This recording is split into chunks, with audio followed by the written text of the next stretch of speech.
Bismillahirrahmanirrahim. Assalamualaikum warahmatullahi wabarakatuh. Perkenalkan, nama saya Hani Fatul Husnaini. Saya dari Prodi BKPI semester 6.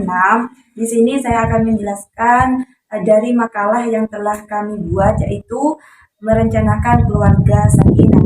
Jadi di sini teman-teman, sebelum kita merencanakan agar menjadi keluarga yang sakinah, pastinya kita di sini harus memiliki pasangan, karena tanpa pasangan apa yang akan membuat keluarga kita sakinah? Dan di sini Islam telah menjelaskan bahwasanya keluarga yang sakinah itu uh, bisa terbentuk dari kedua pasangan itu sendiri.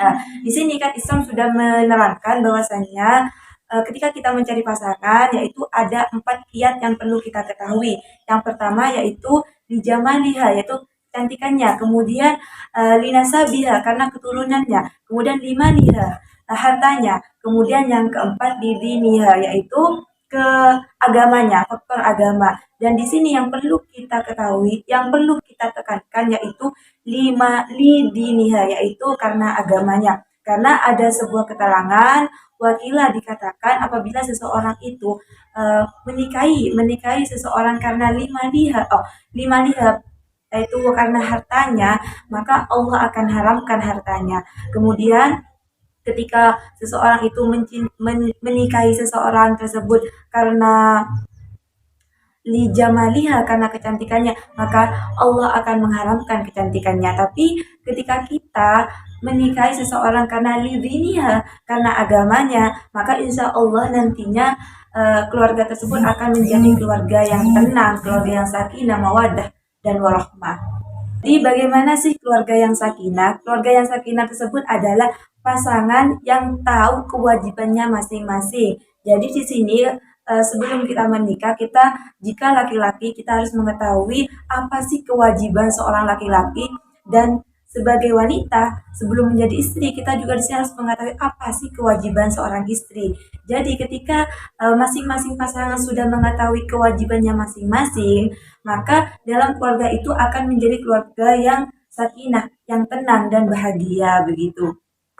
Saya beri contoh demikian. Semisal ada seorang suami yang pulang ke rumahnya telah bekerja, pas pulang kemudian ingin makan, kemudian ternyata tidak ada makanan. Ternyata istri tidak masak karena suaminya ini mengerti bahwasanya dalam Islam sebenarnya memasak, mencuci itu adalah kewajiban seorang suami, maka suami akan mengerti, oh iya, kenapa istri saya tidak masak? Karena ini memasak adalah kewajiban saya. Jadi suami itu tidak akan marah jika suaminya itu memiliki ilmu. Jadi sini yang perlu digarisbawahi adalah memiliki ilmu dan mengetahui kewajiban sebagai suami begitu. Dan sebagai istri, jika istri itu sudah mengetahui kewajibannya sebagai istri, maka insya Allah istri tersebut tidak akan pas tidak masak, tidak akan, karena istri itu adalah kewajibannya taat kepada suami, membahagiakan suami, melayani suami ketika kerja. Jadi ketika keduanya saling paham kewajibannya masing-masing, insya Allah keluarga tersebut akan menjadi keluarga yang sakinah, mawaddah, dan warahmah. Mungkin itu penjelasan dari saya. Selanjutnya akan dijelaskan oleh teman saya, Iftitah Rizka. Baik, di sini saya akan melanjutkan penjelasan dari rekan saya Hanifatul Husnaini.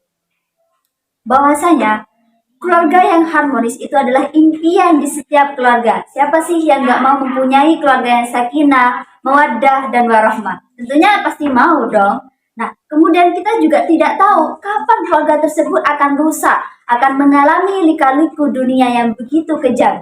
Tetapi untuk menjaga agar hubungan keluarga tersebut agar semakin erat, perlunya kerjasama dan kasih sayang dari masing-masing anggota keluarga.